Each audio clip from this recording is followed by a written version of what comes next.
Donc après le stage que tu as fait en Bretagne, où tu as été initié au cerveau vibratoire quantique, c'est détaché le don que tu avais au fond de toi. À partir du moment où je te voyais poulper le crâne de quelqu'un, donc d'un des participants du stage, j'ai vu immédiatement la connexion que tu avais, et c'est celle-là que je recherche, on va dire, avec intensité, assez éperdument, parce qu'il faut avoir un don pour accéder à ces dimensions supérieures.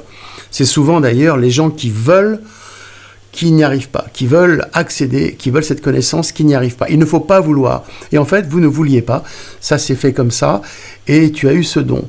À partir du moment où ce don est activé, je te donne l'autorisation d'aller l'exercer. Dans un premier temps, c'est un exercice, puisque tu es débutante, on va dire novice, sur d'autres crânes, d'autres cerveaux. Donc, poulper les cerveaux vibratoires quantiques.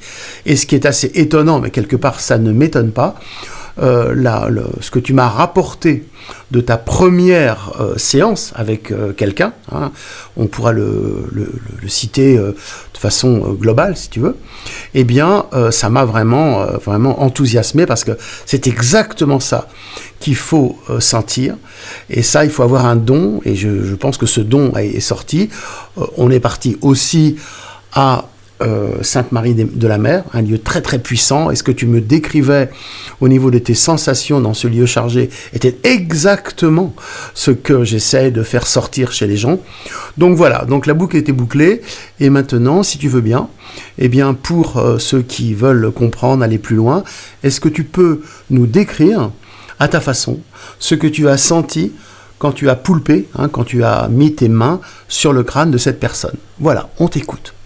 Oui, donc effectivement, là, j'ai fait ma première séance avec un monsieur âgé d'une petite soixantaine d'années. Et donc, dès que j'ai posé mes mains sur son crâne, j'ai déjà eu un moment de connexion très, très intense. Et en effet, j'ai ressenti à ce moment-là une très, très belle énergie qui, en plus, est matérialisée de couleur bleue. Et j'ai eu comme mouvement de vague qui allait et qui venait. Et c'était vraiment, vraiment puissant, vraiment. Et puis après, ça s'est calmé un petit peu dans les minutes qui ont suivi. Et là, je tiens à préciser justement que cette personne, elle s'est vraiment tellement détendue qu'elle s'était assouplie assez rapidement. Donc après, j'ai vu, là à ce moment-là, j'ai vu une très, très importante masse sphérique au niveau de son frontal droit. Elle était dense et congestionnée. Donc, c'était une sphère très, très dure et très compacte. Alors là, j'ai souhaité donc aplanir cette sphère qui était très proéminente en poulpant le crâne. Et j'ai fait donc des mouvements de droite à gauche, comme un 8 de l'infini au niveau du frontal. Et dans l'objectif d'ouvrir cette sphère. Et donc celle-ci s'est détendue, et là l'ouverture elle s'est enfin produite. Et j'ai bien senti l'ouverture en fait de cette sphère. Et même je dirais aussi pour moi, là encore une fois, elle s'est matérialisée avec comme un genre d'éclair blanc sur une longueur de 3 à 4 cm. Donc c'était vraiment très très visible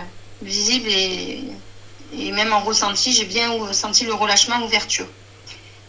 Et puis là donc j'ai induit le mouvement du médusa qui a vraiment pris vie dans son crâne à ce moment-là, et soudainement la pulsation du CVQ, donc du cerveau vibratoire quantique, est apparue. Et là moi ça m'a fait comme si c'était la naissance d'un enfant qui poussait son premier cri et qui respirait très fort. C'était vraiment c'était vraiment une grande émotion en fait. Comme si j'avais assisté à un accouchement. Et en fait, la chose que j'ai remarqué, c'est que cette pulsation est restée là où il y avait l'ouverture, c'est-à-dire au niveau du centre de son cerveau. Et donc pour moi, je pense qu'il faudra que je fasse lors de la prochaine séance avec cette personne, c'est justement de faire en sorte que cette pulsation ne reste pas étriquée au niveau du centre du frontal, mais plutôt qu'elle puisse se diffuser sur la totalité du cerveau en fait. Donc, pour que cette pulsation puisse prendre toute sa place. Donc voilà, ça c'est la partie où j'ai posé mes mains et que j'ai fait ce travail, on va dire. Mais après, ce qui était intéressant justement, c'était de demander à la personne qu'est-ce qu'elle avait ressenti et quelle est un peu son histoire aussi, parce que de fait, je lui ai rien demandé au départ. Et comme ça, justement, je suis pas influencée par quoi que ce soit.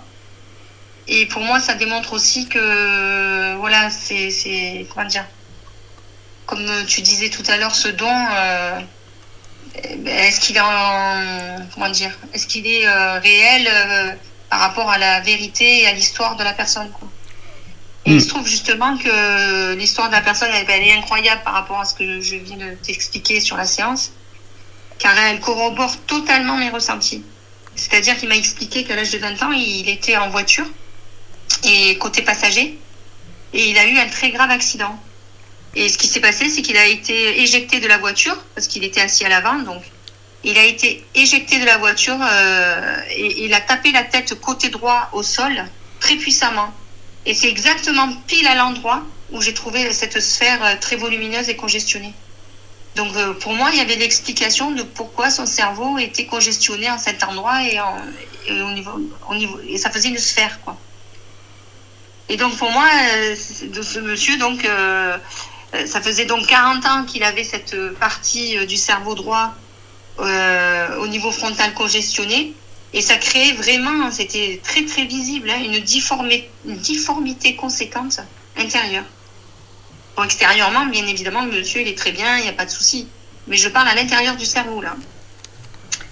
Et donc, après, je lui ai posé la question comment il s'était senti suite à la séance. Et il me répond donc très détendu. Bon, je pense que oui, effectivement, puisqu'il s'est assoupi. Et après, il me dit aussi avoir apprécié la séance, mais qu'il pense voir les effets, hormis ce bien-être-là, un peu plus tard. Et ce qui est incroyable, c'est que quelques heures plus tard, je l'ai revu. Et là, il m'a déjà dit qu'au bout déjà de quelques heures, qu'il avait senti une nette différence sur sa fatigue qui avait déjà diminué, quoi.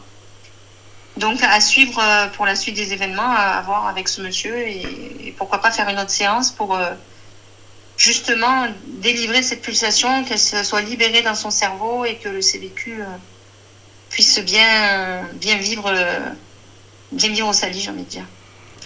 Donc voilà, alors moi, pour une première expérience, je suis presque envie de dire bluffée, parce que ce que j'ai ressenti, c'est fou, parce que la personne me l'a confirmé derrière, que c'est pile là où j'ai vu, ressenti. Et même lui, il me dit, effectivement, ça pouvait être que congestionné à ce moment-là, à cet endroit-là. Ouais, oui, tout à fait. Donc, voilà, première expérience plutôt satisfaisante. Et comment ? Et par contre, j'ai une question, moi, au professeur, justement, que tu es. Et qu'est-ce que signifie justement cette partie droite du cerveau au niveau frontal ? Qu'est-ce que ça peut exprimer chez la personne ? Voilà, c'est ma question. Classiquement, on peut avoir plusieurs réponses. Alors, la partie droite du cerveau, alors frontal en l'occurrence, le lobe frontal, c'est le lobe de l'action. C'est la mise en route, la mise en œuvre des choses qu'on a imaginées ou projetées.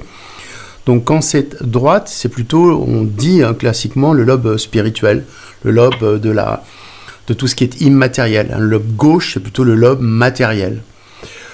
Donc l'idée, c'est qu'il a donc eu toute une partie de sa personnalité qui n'a pas pu être développée, ou alors développée, exacerbée.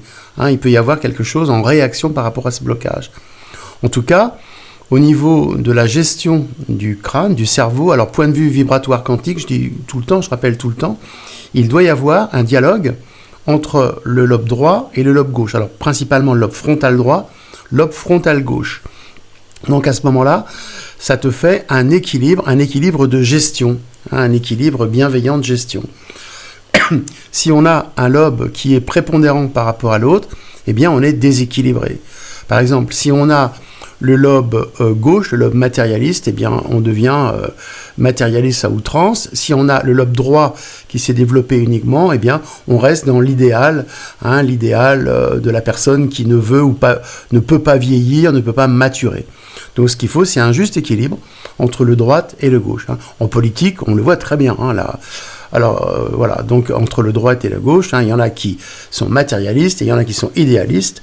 Et à ce moment-là, vous voyez, comme ça fait des conflits un peu inutiles, parce qu'en fait, ce sont des cerveaux non maturés, non équilibrés qui s'expriment et qui nous gouvernent.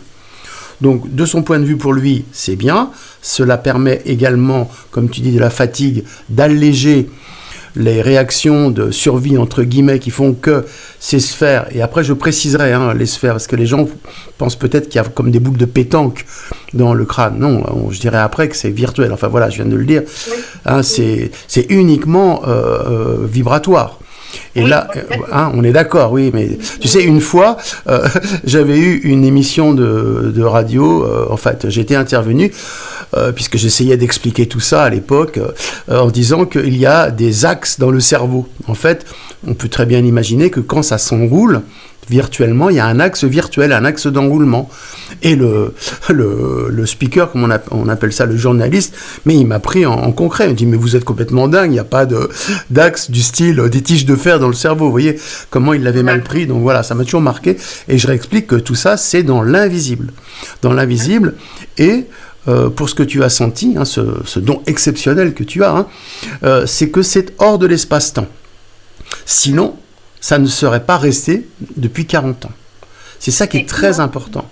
C'est hors de l'espace-temps, donc il n'y a plus d'énergie, de gestion, donc c'est hors de l'espace-temps sans notre énergie, donc ça stagne comme une mémoire akashique, une mémoire qui ne s'en va pas, sauf si on lui donne l'équivalent de la fréquence de cette image, donc le fait de l'avoir visualisé, conscientisé avec tes mains, que comme tu décris, ça lui donne l'image de résonance et à ce moment-là, elle se dissout et la pulsation réapparaît. C'est uniquement comme ça que l'on peut enlever les mémoires, le fameux nettoyage. Tout le monde parle de nettoyage. Si vous n'accédez pas à cette dimension, vous nettoyez rien du tout ou très peu. Donc ça reste. Ça reste, voilà. Donc là, ce que tu as fait, c'est ce que tu manifestes comme don, je répète encore, c'est très très rare. C'est très très rare. C'est comme les truffes. On en trouve très peu. Voilà, donc, oui, c'est aussi, c'est ça. Donc, j'avoue que quand tu m'as dit qu'il avait eu un accident à cet endroit-là, et très très fort, quoi. Oui. Et c'est vraiment au même endroit, C'est là où je l'ai vu et là où lui m'a montré physiquement après qu'on a conversé, c'était vraiment au même endroit. Voilà. Et donc là, tu as manifesté la mémoire d'un choc physique, mais après, dans le temps, tu poulperas la mémoire des chocs psychiques qui sont du même ordre, qui ne sont pas tout à fait sphérisés, donc mis sous la forme de sphère, exactement pareil, mais globalement, oui. Donc il y a les deux, mémoire physique et mémoire psychique, qui sont mémorisées dans le cerveau sous cette forme vibratoire quantique, hors de l'espace-temps, et qui conditionnent toute la vie. Donc un choc physique conditionne tout son comportement et puis sa physiologie. Les mémoires psychiques, évidemment, l'inconscient, on va dire, l'inconscient quantique, nous façonne notre vie à notre insu. Et après, on a la répétitivité des schémas, parce que, alors, ces sphères-là, si tu ne les enlèves pas, ce style de mémoire, ça se transmet à la descendance, systématiquement. Donc, on a... Et le fait qu'on a touché cette personne-là, et qu'il a des enfants déjà adultes, on va dire, est-ce que le fait que j'ai effacé ce problème, on va dire, ça va justement se répercuter aussi sur les enfants aujourd'hui? Forcément. C'est pour ça qu'il faut des fois un petit peu avertir les gens en disant regardez, observez, attention et tout ça. Oui, parce que si une partie de sa personnalité, expression du lobe frontal droit, a été bloquée, il ne pourra pas transmettre une éducation la plus parfaite possible. Ça serait une éducation tronquée, malgré lui, à sa descendance. Donc les enfants auront un manque quelque part qu'ils devront eux-mêmes essayer de combler plus tard, tant bien que mal, comme ils pourront, et maintenant, voilà, normalement, ils n'ont plus à le faire. Ça, tu pourras lui expliquer. Par contre, tu vois, tu expliquais que le lobe droit, c'était le côté de la spiritualité. Effectivement, cette personne est, de ce que j'en vois, très spirituelle. Alors, on peut effectivement penser que c'est le coup sur la tête qui lui donne la voie à suivre. C'est vrai que il est très spirituel. Ah oui, des fois, hein, quand on a des accidents, eh bien, on change du tout au tout. Parce que ça a bougé ce système de mémoire, de gestion vibratoire quantique du corps. Hein, et voilà. Et après, la personne, c'est le destin. Hein, c'est peut-être... Ou alors, peut-être, je ne sais pas. La personne, elle était déjà spirituelle. Mais justement, ce choc où ça a fait une concentration, ça a créé cette sphère... c'est ça. Libre, on va dire, du côté droit. Et bien en fait, ça aurait aussi, justement, l'effet inverse, je veux dire, c'est que ça aurait enlevé chez lui un côté matérialiste, justement, qu'il n'est pas. C'est ça. Voilà, tout est envisageable.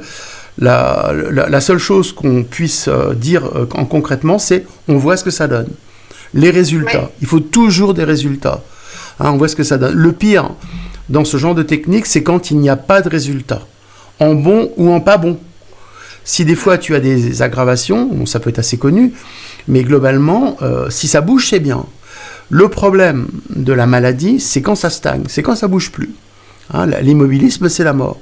Donc à partir du moment où ça se libère, en bon ou en pas bon, on sait que ça a influencé sur la personne et on attend le retour pour voir ce que ça donne. Et après, soit tu la laisses elle évoluer, c'est bon, le contrat est fini, soit tu la reprends pour affiner tout ce qui va monter en surface. Parce que dans cette mécanique des sphères, une sphère en contient une autre, comme les poupées russes. C'est-à-dire que tu as enlevé une masse vibratoire, hein, comme tu dis, et en dessous, et c'était engrammé d'autres mémoires. Ça, c'est l'ubiquité. Hein, c'est un petit peu la théorie des fractales. Il y a tout un tas de choses, les unes dans les autres, et quand tu commences à ouvrir une, donc toi la grosse masse autour, la grosse masse, eh bien à l'intérieur il peut y avoir plein d'autres choses. Pourquoi il y a eu l'accident, hein, l'origine, tu dis la cause de l'accident, est-ce que c'était prévu, etc. Donc là tu déroules le fil, ou tu rentres dans le fil d'Ariane, tu rentres dans le labyrinthe de la personne, et tu l'aides à retrouver son centre.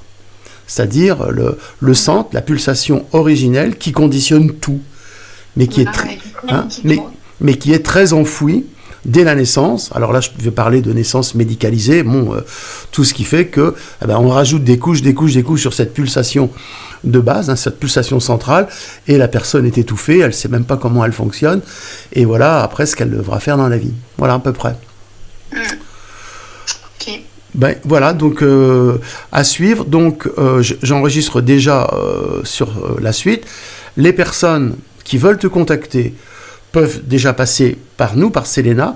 Je donne tes coordonnées et tu peux les prendre pour l'instant en départ d'expérimentation, un petit peu de recherche. Hein. On est d'accord un petit peu comme ça. Hein. D'accord. Donc toi, ça t'aide, ça aidera énormément les personnes. Toi, tu débutes et que les personnes comprennent que c'est unique. Alors, tu es dans le Midi, et donc c'est intéressant parce que moi, j'avais personne dans le Midi, et que là, ça peut faire quelque chose pour tous les gens du Midi plus proche de chez eux, puisque nous sommes en Bretagne et que 1000 km c'est toujours un peu long. Voilà. C'est sûr, c'est sûr que ça raccourcira la route de ceux qui sont à moitié sud. Enfin, la moitié de la France, partie sud. Donc tous ceux qui sont dans le sud-est ou dans le sud auront moins de kilomètres à faire et seront, j'adoube si tu veux, seront pris sous l'énergie que je t'ai donnée, donc en toute confiance, ils peuvent aller te voir, en toute confiance. Ça, merci beaucoup, je crois que c'est important. Merci beaucoup pour ta confiance, mais bon, c'est parce que tu as l'expérience justement de voir. Oui, j'ai l'expérience et je confirme. Moi, j'ai eu une expérience incroyable parce que c'était impressionnant. Oui. Tellement c'était clair et limpide. Oui, voilà, c'est comme ça. C'était clair et limpide. C'est la magie divine qui est en œuvre. C'est vrai, hein, c'est la magie. Hein. Oui, c'est la magie. C'est tellement incroyable que tu te dis, non mais attends. Là, tu aurais presque le mental qui reviendrait, d'être tellement, t'en reviens pas, quoi. Mais après, tu lâches ça et puis tu laisses faire. En fait, c'est tout dans le ressenti, dans la sensation, dans le. Alors, je répète exactement, mais je répète, c'est une sensation structurée. Oui, ouais, ben oui, non, mais Structurée. Hein, toi, tu as été structuré, mais tu as une vitesse phénoménale d'un seul coup, quoi. Bon, c'était prêt chez toi. C'était prêt au fond. On peut pas faire une telle description des mécanismes avec, je sais pas, on se connaît depuis 2 mois, même pas. Jamais, c'est impossible. Mais voilà, c'est le destin qui t'a mis sur notre chemin, hein, sur mon chemin, je pense, et réciproquement. Donc là, ok. Mais j'insiste, pour ceux qui essaient de faire un petit peu et tout ça, c'est structuré, c'est-à-dire qu'il y a une structure dans l'invisible, et c'est celle-là que nous atteignons et qu'il faut atteindre. Sinon, c'est de l'à peu près, et c'est pas notre savoir-faire. Voilà. Non, c'est clair que c'est structuré, je suis d'accord avec toi. Il faut structurer, ouais, il faut rester structuré.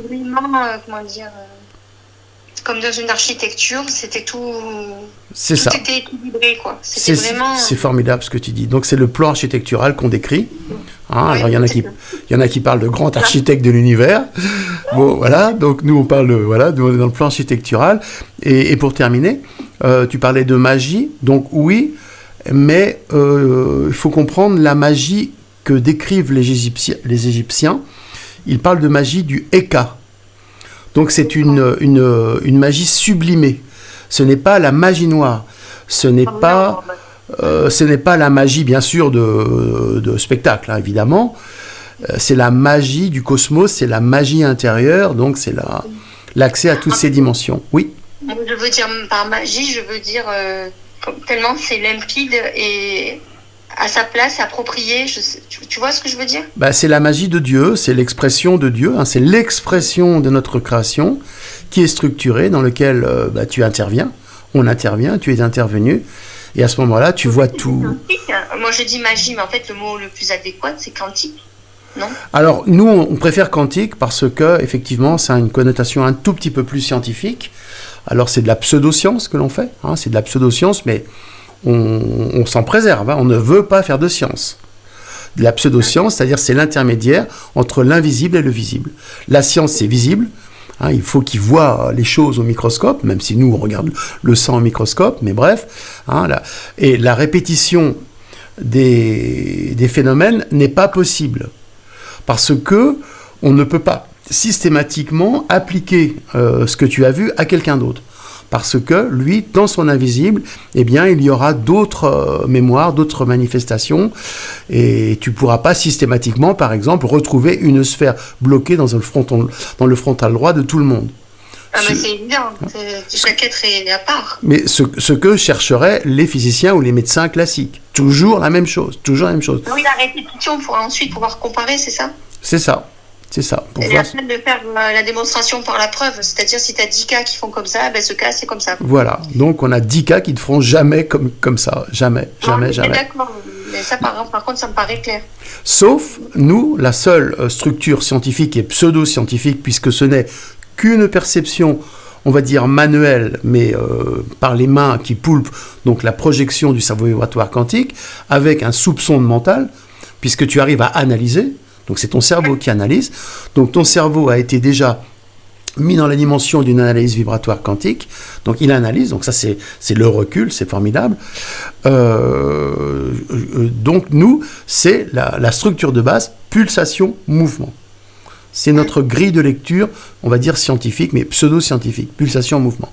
À partir du moment où tu sens ces deux mécanismes-là, comme tu me l'as décrit, tu es structuré. Tu vois, tu as ta grille de lecture immuable. Il faut toujours, comme tu dis, la pulsation, tu la sentais, si ça. Donc ça, c'est très important pour garder la structure. Sinon, tu es perdu. Sinon, tu mets tes mains, tu comprends rien, il y a des trucs, tu dis, ah oui, je sens. Non, pas du tout. C'est pas du tout, bien sûr, ce qu'il faut faire. Donc voilà. Sincèrement, je n'étais pas perdue. C'était clair. C'était formidable. Ouais, et par contre, peut-être que ce don, il est là parce que tu as fait mon thème astral et que je serai quelqu'un d'informé. Oui, voilà, c'est vrai que... Va faciliter ce don, j'imagine. Ah oui, c'est surtout... Voilà, les informés sont déjà dans notre club, quoi. Il faut être informé, mais pas que ça. Il faut déjà avoir eu soit des mémoires ancestrales, soit le parcours de tes ancêtres, soit des événements de la vie douloureux qui ont cassé un petit peu la coquille, hein, et puis à ce moment-là, tu as ouvert la connexion avec d'autres espaces, des fois par la douleur, hein, voilà, tu vois ce que je veux dire, et qu'à ce moment-là, bah, tout ça fait un mélange qui est bienveillant, et quand on lui donne un petit peu la clé, eh bien, ça s'ouvre d'un coup. Ah oui, ouais, c'est fou, hein. Ouais. Voilà, on va, pour nos auditeurs, on est à 25 minutes. Je pense que ça intéressera beaucoup de monde. Et puis ça éclaire bien, hein, le fait de se parler, ça éclaire mieux que des fois quand j'explique de façon didactique, tu vois, de façon, comment on appelle ça, comme un prof. Donc je pense que c'est intéressant. Et puis on donnera les coordonnées quand il y aura des gens intéressés. Voilà.